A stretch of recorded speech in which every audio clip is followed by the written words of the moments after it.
So red flag, red flag, red flag.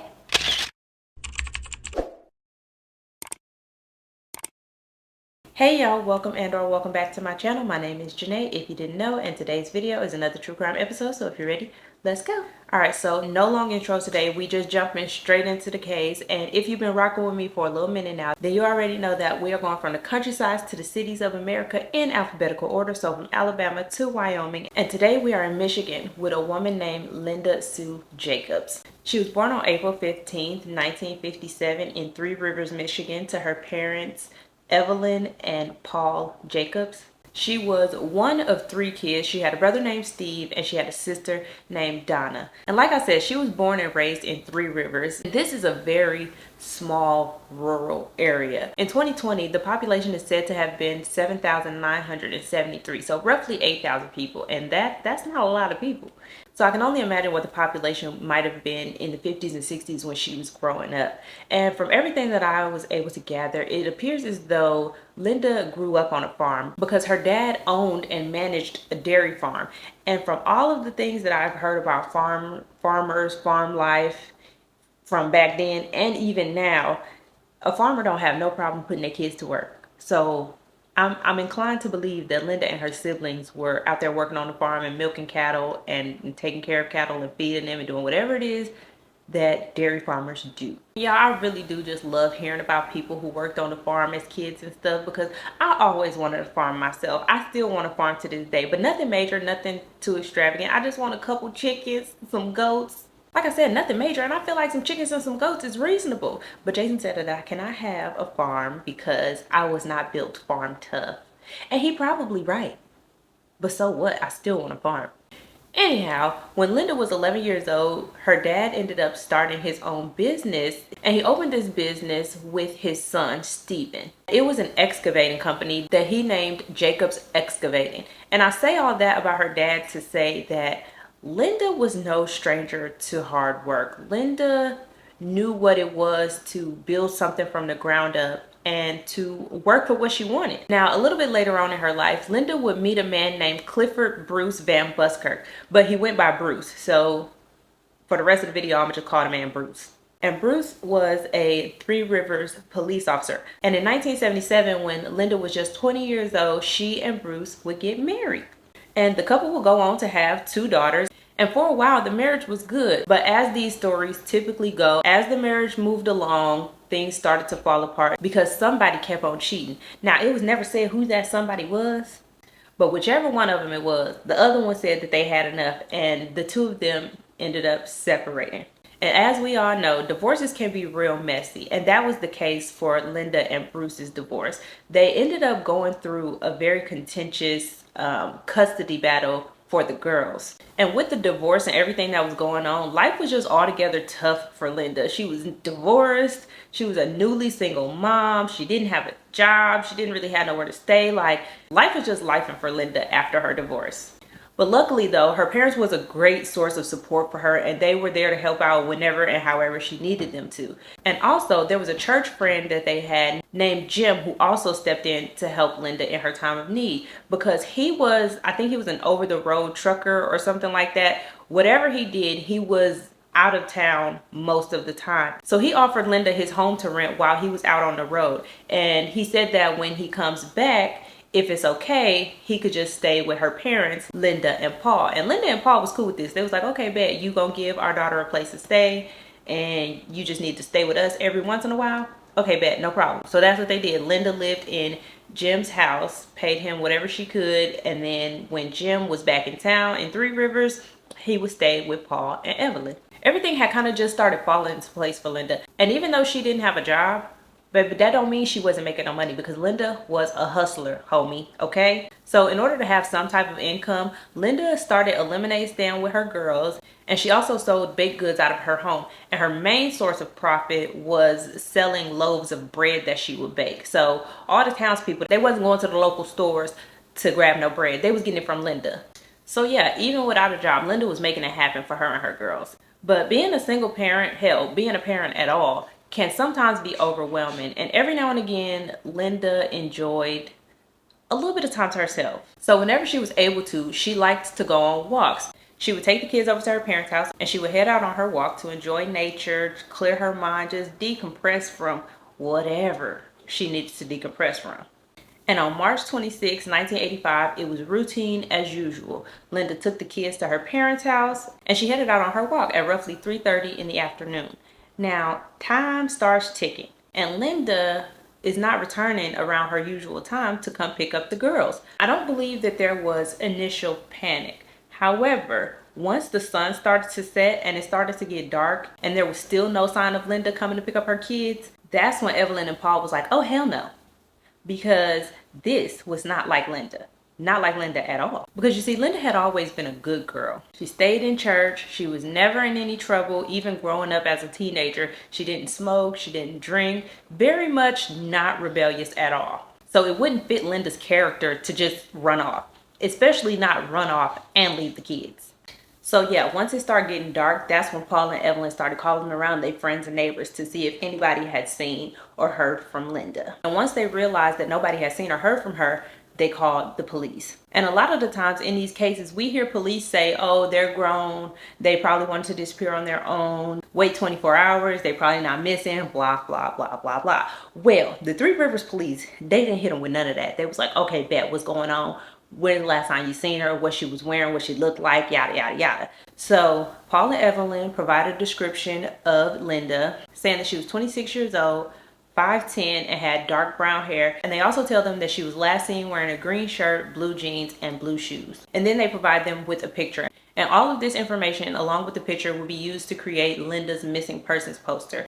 And like I said, Evelyn and Paul reported Linda missing the night of the 26th. So it was already dark by the time they reported her missing. So there wasn't really much that the police could do in terms of going out to search for Linda. But they was on it the next morning. The next morning, bright and early, officers were out looking for Linda and spreading the information about her disappearance. And remember, this ain't no middle of the mall having ass place. This is rural Michigan. I'm talking dirt roads, houses half miles apart, forests on either side of the road, like dense wooded areas, no street lights. So finding out what happened to Linda was gonna be a task.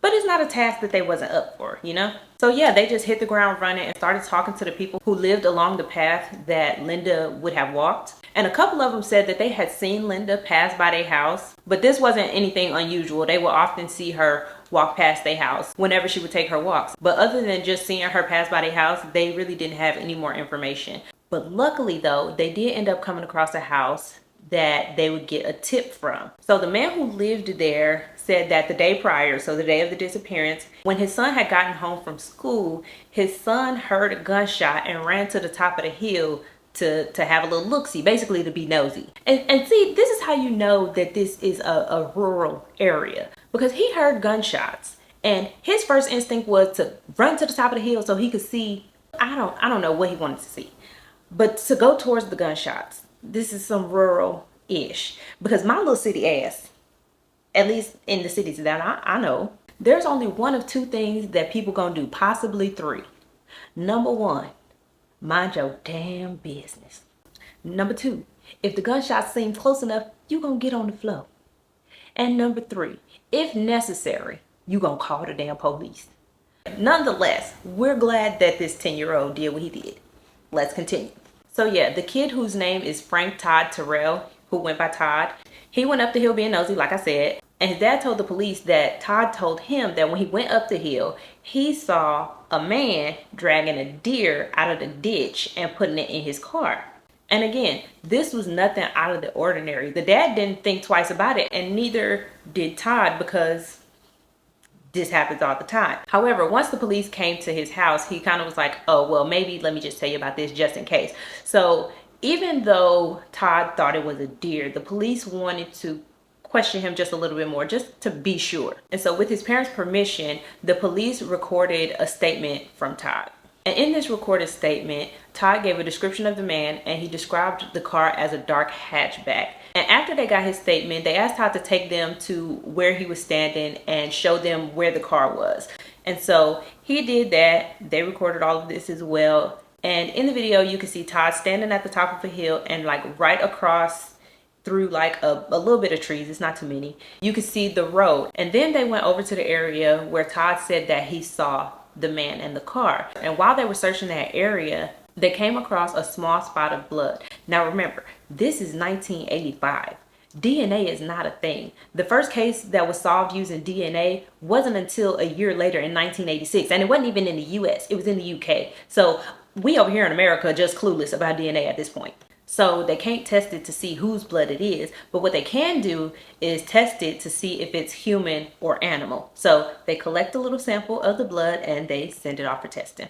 So after they collect that small spot of blood, they continue walking, and a couple of feet away from where they found the blood, they found a couple of shell casings. And right away they noticed that these shell casings were similar to, if not the same as, shell casings that go to a bullet that is commonly used by law enforcement. It wasn't commonly used by the public. So red flag, red flag, red flag. These shell cases already gave police suspicion on who it was, but they wanted to get a little bit more information from Todd before they jumped in feet first. So once again, with Todd and his parents' permission, they hypnotized him. And while he was under hypnosis, he said that he seen a man pulling something out of a ditch. And when the hypnotherapist, I don't know what to call him, but when the man who hypnotized him said, well, what was he pulling out of a ditch? Todd said, a girl. Start feeling your eyes getting heavy.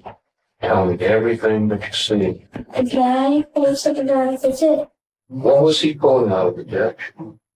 The girl. And I don't know, it's just crazy to me how the mind works and how the mind tries to protect its conscious self from trauma, because I am inclined to believe that the reason that Todd thought that it was a deer was because his mind switched the girl to a deer so that his conscious self could be protected from what he was actually seeing. Did that make sense? Anyhow, after this revelation from Todd, detectives were more sure than ever now that Linda had been abducted. And once that blood test came back as human, they knew that Linda was either badly hurt or even possibly dead. And as the days go on, news of Linda's disappearance circulates all over St. Joseph County. And pretty much everybody in the community is now looking out for this dark hatchback. So while the community doing their part, the police are doing their part and investigating all of their suspects. And y'all already know, they gonna start with Bruce, because not only is he the ex-husband, he's also an officer. And y'all already know they found them shell casings that was commonly used by law enforcement. They like, Bruce, Bruce, Bruce, tell us what's up. We know that y'all divorce was messy, and we know that y'all in a custody battle over y'all girls. So it's really looking like the odds ain't in your favor, buddy. But Bruce maintained his innocence, and he said that he was on patrol the day that Linda went missing. It wasn't him. And being that they didn't have any solid evidence stating that it was Bruce, they kind of just had to let him go. But they definitely kept him at the tippy top of their suspect list. So a week goes by now post Linda's disappearance, and detectives start collecting officers' firearms in groups so that they can do ballistics testing, because they just knew that it was somebody in law enforcement, namely Bruce. They thought it was Bruce. So along with 8 to 10 other officers, Bruce's gun was collected in that first batch for testing. But as we know, the results wasn't going to be instantaneous. So while they waited for that first batch of ballistics tests to come back, they revisited Todd and had him meet with a sketch artist. This is the sketch that they came up with based on Todd's description, and it didn't look nothing like Bruce. And then the ballistics tests came back, and it turns out his gun wasn't a match either. And so yeah, surprise, it was not Bruce. So the sketch is released and the search and investigation continues. And the next person that they wanted to talk to in regards to Linda's disappearance was her friend / landlord, Jim. So they bring Jim in to question him. And during this questioning, it was said that they went really hard on Jim. It said they accused him of everything under the sun in regards to Linda, but Jim stood firm in the fact that it was not him. In fact, he wasn't even in town on the day of Linda's disappearance, so it damn sure couldn't have been him. And eventually they were able to verify that Jim was in fact out of town on the day of Linda's disappearance, so he was then ruled out as a suspect. But tips kept coming in left and right, and they looked into all of these tips. However, every tip led to a dead end. And then on May 10th, 1985, in a small village called Colon, Michigan, which is roughly 16 miles away from Three Rivers and has a population of 1,198 as of 2023. There's a telephone technician who's just out doing his job, checking phone lines or checking poles. I don't know, one of the two, the lines or the poles. He was checking them out in Colon, and he sees something dark sticking out of the ground. And here he go, being nosy. He moves closer to said dark object, and he realizes that it's some blue jeans. It's like a piece of blue jeans sticking out of the ground. And he was like, oh hell no. So he hops back in his truck, heads to the nearest phone, and calls the police. So the police pull up, and he leads them to this spot in the dirt that he saw. And as they start digging, that's when the smell and the flies just erupt from the ground, and they knew exactly what they were about to see. And eventually, after hours of digging, they do uncover the body of a white female who was lying face down in a shallow grave. And based off of what she was wearing and Linda being the only missing person in the area, they kind of made a preliminary determination that this was Linda. However, they had to get confirmation. So once the body was sent off for an autopsy, they obtained Linda's dental records, and they were able to positively identify this as Linda Van Busker. And she had been shot 3 times, once in the arm, once in the shoulder, and then once execution style in the head. And to everyone's surprise and relief, there was no evidence of SA. But what the hell? Why would anybody do this to Linda? Who and what the fuck? Now, based on where she was found, investigators determined that this had to be somebody who was familiar with the area. And so because of this, they started talking to the people at the local businesses to see if anybody had seen anything on the day of Linda's disappearance. And there was a gas station attendant's wife who said that she saw a man in town that day, and it wasn't unusual to see him in town, but being that his dad was a sergeant at the sheriff's department and he was a reserve deputy, the gas station attendant's wife, who knew a little bit about the case, decided that it was worth saying that she saw him in town.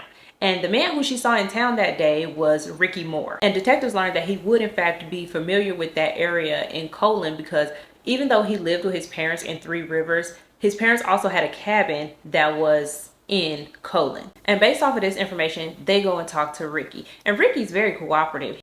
And when they ask him, do he know Bruce Van Busker, he says, yes. In fact, I do know Bruce Van Busker. I actually bought a car from him a while back. So then they ask him, like, okay, so you know Bruce, do you know his ex-wife Linda? And he was like, nope, didn't know her and never met her. And they're like, okay, cool. Well, we know that your daddy owned a cabin out in Colon. Would you have happened to be around that area on the day of Linda's disappearance? And he was like, well, yeah, I was there. I went there to check for a break-in. Now, here's my question. I don't know what the cops asked him after he said that, but my question is, did you just go up there on some random shit? Like, let me just see if somebody broke in? Or like, what led you to be like, let me go check the cabin? Now, I can understand if this was something that he did every now and again, like, we ain't been up there in a little minute, let me just go make sure everything's straight. But based off of the way that it was stated that he said it, it was kind of just like real random. Anyhow, so he said, yeah, he was there. But when they asked him about the car that he owned, he was like, yeah, no, I don't own no fucking hatchback. I own a Chevy S10 pickup, and y'all are free to search it if you want to. And so they did. But they didn't find nothing during the search. But they did still want to cover all their bases. So after Ricky went home, the detectives showed up to his house shortly after and was like, hey, Ricky, we just need to grab your gun and test it so that we can rule you out. And when they asked for his gun, Ricky got all antsy. He got all nervous like. And the cops noticed that. They kind of like peeped each other, peep him. And then Ricky Daddy, who, you know, like I said, is a sergeant, he came up behind Ricky like, boy, if you don't get your butt upstairs and go get that gun. He didn't necessarily say that. He's actually quoted as saying, get your butt upstairs and get that gun. But, you know, paraphrasing here. So Ricky hands over his gun and they take it off for testing. But once the ballistics analyst gets the gun, he like, yeah, we can't test this because the whole inside of the barrel is scraped, scratched, and all kinds of messed up. Now, they were able to get a search warrant for Ricky's house. And when they searched it, they did end up finding the bullets that matched the shell cases that was found at the crime scene, but they really, really wanted that ballistics evidence. They wanted to match that gun. So now they go back to Ricky and they press him about the barrel of the gun being damaged. And he said that there was a couple of pieces of lead that got stuck in the barrel of the gun, and he decided to use a screwdriver to try and get him out. Sure, Jan. So at this point, investigators just know that it's Ricky. They just know, but they just could not prove it. But you know who could? Todd. So they created a 6-man lineup with Ricky in it and had Todd look through a one-way mirror to see if he could identify Ricky. Unfortunately, he could not. And okay, so they said that this is a picture of Ricky from what I'm understanding, even though it don't look like him. But I don't know, if he went from looking like this to looking like this in the 6 weeks that Linda was missing, then I'm pretty sure that Todd could not identify him, because I can't even identify the two as being the same person. So I don't know. So now they was really kind of at a standstill, but the ballistics expert was not giving up on this gun, and they just kept shooting and shooting and shooting until the gun was clear enough to be able to test the bullets. And once they were finally able to test the bullets, they had a match. So boom, they go arrest Ricky, but Ricky deny. But they already know it's him. They got the ballistics evidence. Boom, you busted. So they arrest and charge him anyways without his confession. So his parents, fully believing their son, get him a lawyer.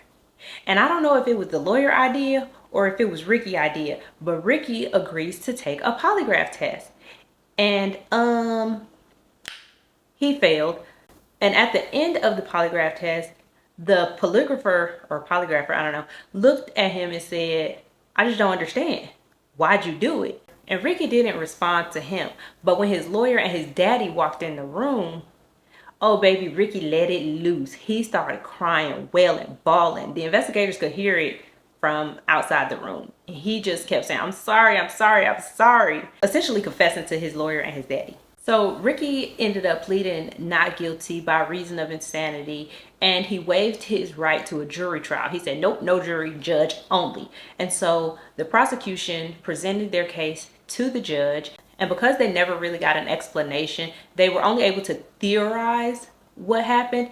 And based off of all the evidence collected, they think when Ricky went to go buy the car from Bruce, Ricky saw Linda and he became infatuated with her. And so he kind of started stalking her. And finally, on May 26th, when she was on her walk, he saw her alone and he made an advance towards her that she rejected. And that's when he shot and killed her. So the judge hears all this evidence presented against Ricky, and he says straight to jail. Do not pass go. Do not collect $200. You're locked up. We ain't letting you out. And he announced his guilty verdict on May 13th, 1986, and sentenced Ricky Moore to life without the possibility of parole. To this day, Ricky continues to rot away at a correctional facility that is located in Muskegon, Michigan. And now to Linda's daughters, I really pray that they grew up happy and healthy and just knowing that their mother loved them to no ends, and just know that she was said to have been a beautiful person inside and out. And I don't know, no girl should have to grow up without their mother, especially because of somebody else. Like, you bitch ass, stank ass, fat jelly roll having ass bitch took these girls' mom away from them because she rejected you. Or even if that's not the reason, you still took their mother away from them. Period, bitch. Anyhow, that is all I have for today's case. Thank you all so very much for watching. Don't forget to like, comment, and subscribe, and I will see you all in the next one. Where we gonna be? Minnesota. Yeah. So no long intro today. We just gonna be jumping straight in. And if you've been rocking with me for a little minute now, then you already know that we are going that he named Jacob's damn, that's hard to say. That he named Jacob's excavator. Now, a little bit later on in life, Linda would meet a man named Bruce. No, his name ain't Bruce. It is, but it ain't. Hold on. Linda, oh man. Okay. And the couple will go on to have, and the couple, Linda and Jacob. No, that's the last name. So whenever she got the opportunity, she enjoyed taking, why my eyebrows were so stressed. So whenever she was able to, she liked to go on walks. And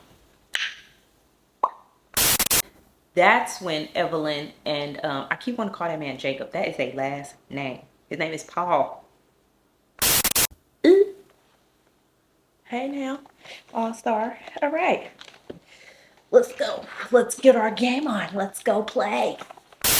But Bruce maintained his innocence, and he said that he was on parole, not parole. Chill. And when they asked him, do he know I own a Ford S150? No, what is he on? And although that, and yeah.